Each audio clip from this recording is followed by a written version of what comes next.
Yango matière ekoti bandeko na ngai, comme je vous ai toujours dit, bina filé à côté libiso matière ya sika. Bandeko na ngai. Yango rando oyo ya bina filé na Fabregas Maliestro ekosi la penza genre nini. Rando oyo eza vraiment infini. À un moment donné, nami tunaka penza rando oyo ekosi la jour nini. Depuis ebandaki, ti lelo ezo évolué kaka. Ngamo personnellement nami tunaka ekosi la ndenge nini, ekosi la jour nini penza. Parce que rando oyo penza e continuaka kaka. Puis surtout tomonaka batu baswanaka jusqu'à ce que ba se réconcilier. Ata biso monde to vivraka na ba communauté na biso. À un moment donné, tu peux te rendre compte que non, swani na moninga na yo, ndeko na yo azaki proche. Tout comme ndeko na yo ya libanda, ndeko na yo ya famille.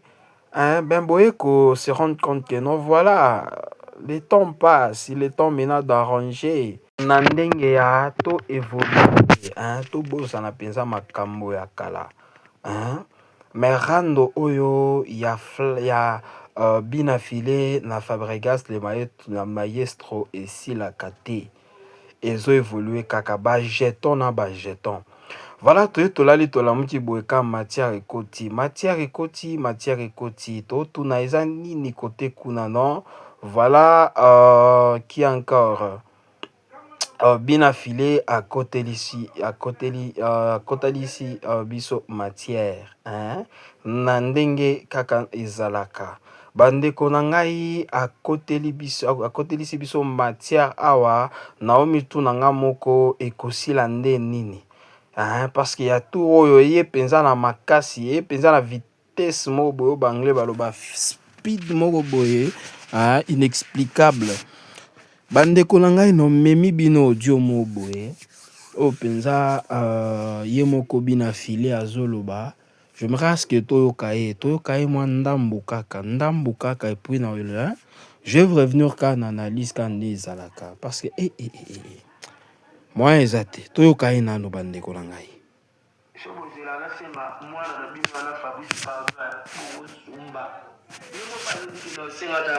Pona sali no nini po aza nani po apesanga nini oyo naozanga ayebi ke ekomaka kutu te bana bonolo bango 5 ans bomo ate esalama te bozela yango te papa bino mutu boyaba na agi babele bosalaka bato depuis sikoyo bosalanga wana ti lelo bosali da nani oyo akomi na niveau na nga to alikinga de quand même mutu akomisa Fabregas ti lelo asali deja nini wana public mutu elobanga te aza na nini public mukolo moko te na fanda nalobaki na bima pa ex-patron na nga te naloba toujours na bima na ville nova na villageois mais bino bolinga nakende au-delà soki aza na pouvoir ya kokunda bato soki aza na pouvoir omipesa succès aleka fali mbala moko to aleka héritier mbala moko c'est simple. Donc ye mutu na bino ya na force na ye eza kaka ya kokunda bato ya ye moko komipimisa ya te so bozela nasenga mwana na bino wana Fabrice pardon bokosumba ye mo pa yebi ke na osengaka yango te mpo nasali no nini po aza nani po apesanga nini oyo naozanga ayebi ke ekomaka kutu te bana bonolo bango 5 ans bomo ate esalama te bozela yango te papa bino mutu boyaba na agi babele bosalaka bato depuis sikoyo bosalanga wana ti lelo bosali da nani oyo akomi na niveau na nga to alikinga de quand même mutu akomisa Fabregas ti lelo asali deja nini wana public mutu elobanga te aza na nini public mukolo moko te na fanda nalobaki na bima pa ex-patron na nga te naloba toujours na bima na ville nova na villageois mais bino bolinga nakende au-delà soki aza na pouvoir ya kokunda bato soki aza na pouvoir omipesa succès aleka fali mbala moko to aleka héritier mbala moko c'est simple. Donc ye mutu na bino ya na force na ye eza kaka ya kokunda bato ya ye moko komipimisa ya te Ye bandeko na ngai boyoki boyoki bina filer réaction na ye. Je ne sais pas ce qui boyoki yango bien tozongisa ngo encore une dernière fois ou bien hein? Ah, je suis sûr vraiment et certain que boyoki yango correctement na système moko ya kitoko hein? Vraiment bina filer tout koyo kande baloba mbala oyo asiliki penza bakasi ya osakana te hein? Nga mono mitunaka ba villageois boyebisa biso bokoma hein? Toyeba no histoire ezala nde nini ebandaki nde nini toyeba pe parce que tomi posa ka ba question nini elekaki oyo biso toyebi te parce que rando oyo baswanaki pona mwasi pona mbongo hein? Parce que biso moko toyeba très bien que ezala na bilo mibale oyo penza bato baswanaka makasi ya liboso ezalaka mbongo na ya mibale ezalaka mwasi to ka mobali mais tolokola bango ba mibali do bakoki koswana mpona mobali te alors baswanaki mpona mwasi ou bien eza nde nini nga mo personnellement awa nalingi nayeba. Parce qu'à un moment donné, ça me dépasse un peu, j'arrive pas à comprendre. Alors pour là-bas, oh, baebi histoire, s'il vous plaît. Bobete la biso histoire, bobete la biso masolo, toyoka, toyeba yango, ça nous fera énormément plaisir. Hein? Parce que biso oyo tokobanda kaka koloba et puis bokolanda non voilà bino boloba du n'importe quoi. Alors bino boyebi histoire, boyebi masolo, boyebi eloko esalaki ke lelo rando oyo ezala na infinité. Bobetela biso masolo, numéro eza wana bobenga biso, espace à commentaire eza wana bokoma toyeba. C'est simple bandeko na ngai. Parce que nga mo personnellement esalaka nga mabe. Esalaka nga mabe. Déjà ba villageois, je ne sais pas comment est-ce que babengaka ba fanatique. Ya bina file nga na bi ba fanatique ya Fabregas le maestro benga bango ba villageois bana Villanova bozwanga mabete hein bozwanga mabete ba artiste ya deux côtés nga naza na kati penza ba fan plutôt ya ba orchestre na biso mibale orchestre ya bina file tout comme ya Fabregas. Moi ça me fait mal au cœur, soyons vrai à un moment donné bandeko na ngai, soyons vrai. Barando oyo ezangi mutu na makolo te esalaka nga mabe. Pourquoi? Parce que ça ne finit jamais. Au juste on ne sait pas qu'est-ce qui s'est déjà passé par là.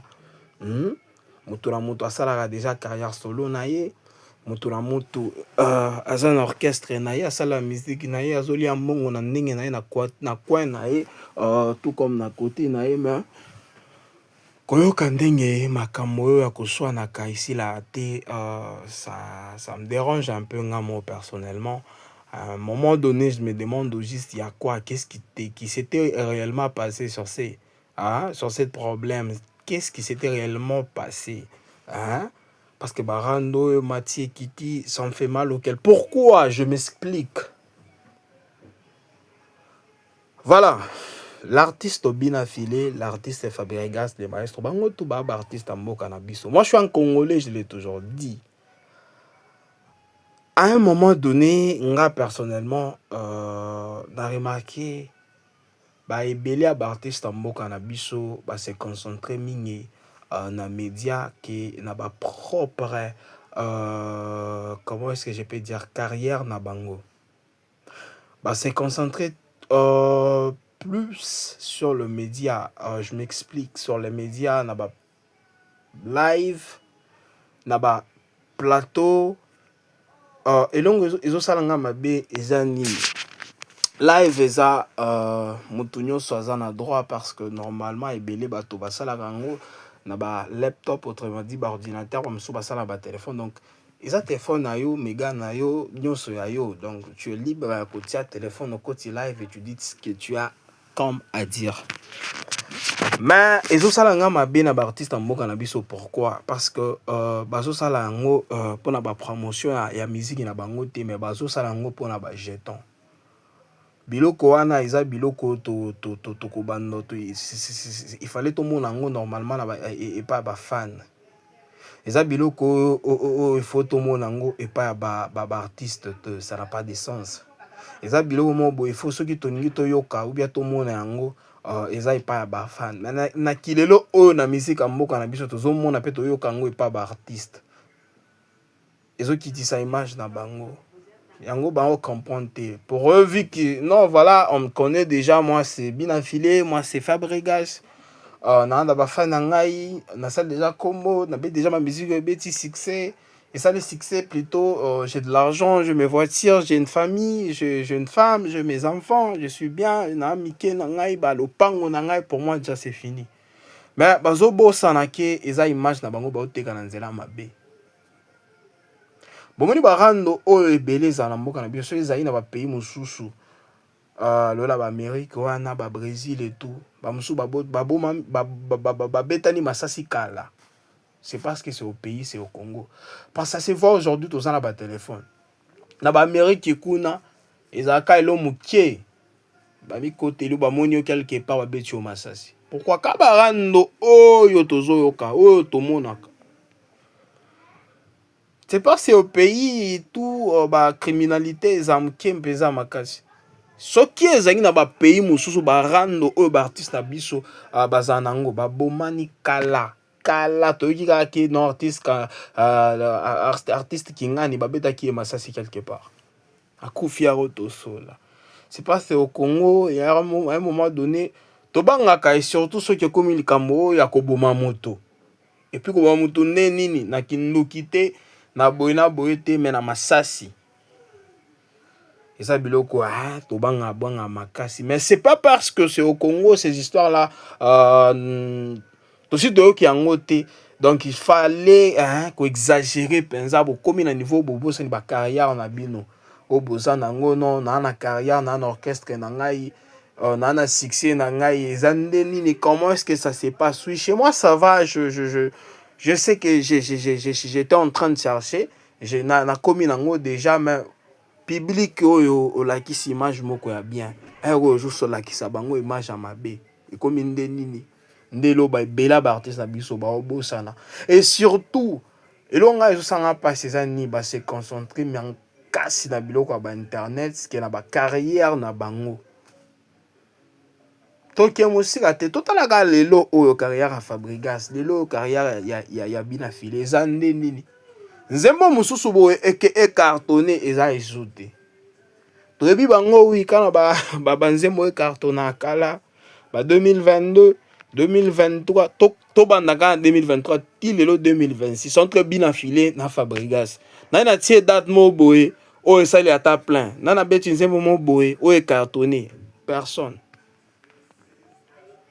Mais baza concentré quand na ba jeton ba artiste ba fante ba artiste ça me fait mal au cœur je m'excuse moi personnellement je ne sais pas de votre côté ne bozo likamboana moi personnellement ça me fait mal au cœur comme on a ba réaction ba artiste na biso ndenge bazo évoluer plus précisément na ba carrière na bango ba komika bato ba jeton. À un moment donné, je me demande qu'est-ce qui ne va pas penser. Parce que profiter n'andeng ba biloko wana parce que ba ebike déjà ba succès qui dit non. Tout ça la kaka neke on est en vie n'andeng ba jeton ou bien zandé. Baza conscient na ba biloko wana bango moko nde ba ebi biloko ba salaka ou bien zandé. Expliquez-moi parce que moi personnellement, je m'inquiète trop. Na ba carrière na bango musique na biso. Avenir à musique na biso ezandeni parce que bango eza deuxième génération.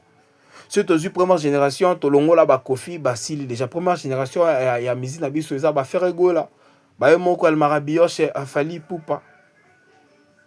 C'est tout monde deuxième génération eza ba Fabregas oyo et puis ba Inos Balandi bango ba Binafilé Balandi bango ba Robinho Balandi kuna bazo kende nango ndeni parce que ba au trône. Bazo le maye âge zo kindi. le succès ça va ça vient succès et vous allez libérer la alors deuxième génération de génération oh il faut simba et comme ma première génération mais beau la deuxième génération c'est évolué bah comme bato ba jeton musique si c'est bimate ce que bimi carton exact parce que ça musique à malongate et au cartonné pour eux, ils trouvent ah non, c'est normal, voilà. Quand on est une génération, je explique, on a déjà fait ce qu'on avait comme affaire. Non, pas encore. Parce que ils ont continué. Vous comprenez. Je ne sais pas si on a le bien, on en est à ma bima. Les lots, na likambo na bango. Auparavant, na bando côté la moko, na tiki moko. Mais les lots, bango tout. Parce que je ne vois pas au juste qu'est-ce qu'ils sont en train de chercher. Oui, ce qui réellement, ils ont des kamomo boé, ils ont des katika tuana. Alors, si vous voulez fixer les kamoana te, mutu ça la vie na concentrez-vous sur votre musique. Au lieu que ya awa, ko boa kaka moninga ba jeton, o ya yi azongizi jeton. Boko évoluer ndeni. Bo tiango kasi na se mutu ça la vie na oui to soate. To soate, alors, to se concentrer dans la musique. Bon comprendre mais c'est la biso ezokita bandeke bao sommet nga nazotala nde futur na ya musique na biso oui lelo eza bien toza déjà na ba leader ou bao baza au sommet bazo guider bao diriger mais lobby yozande nini lobby penza o penza balobaka baswahili balobaka kesho etakuya nde nini C'est ce que je suis en train de m'inquiéter. Dès lors qu'ils ont inquiété nga penza. Ah, je ne sais pas de votre côté, hein. Botsape banalise na bino, toyoka bino. Peut-être que boza à moi la réalité mo boé.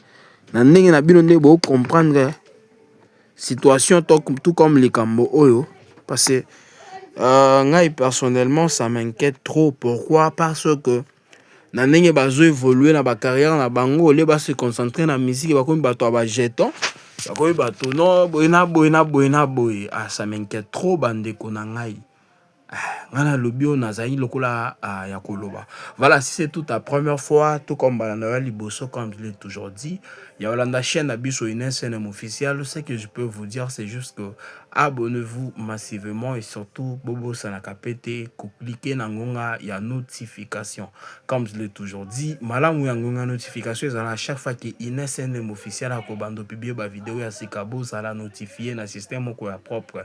Alors abonnez-vous, likez, partagez, commentez, cela nous fera énormément plaisir. Voilà bande konanga comme je l'ai toujours dit banda pe sila ka biso esili lelo. Et s'il y a lelo, tout na souka partage na biso lelo. Merci encore une fois pour la liker, commenter ou partager et surtout que bandana na ibandeliti na souka. Hein? Ce que je peux vous dire, Ezakaka, permettez-moi toujours de vous dire bye bye et surtout à la prochaine. Ciao.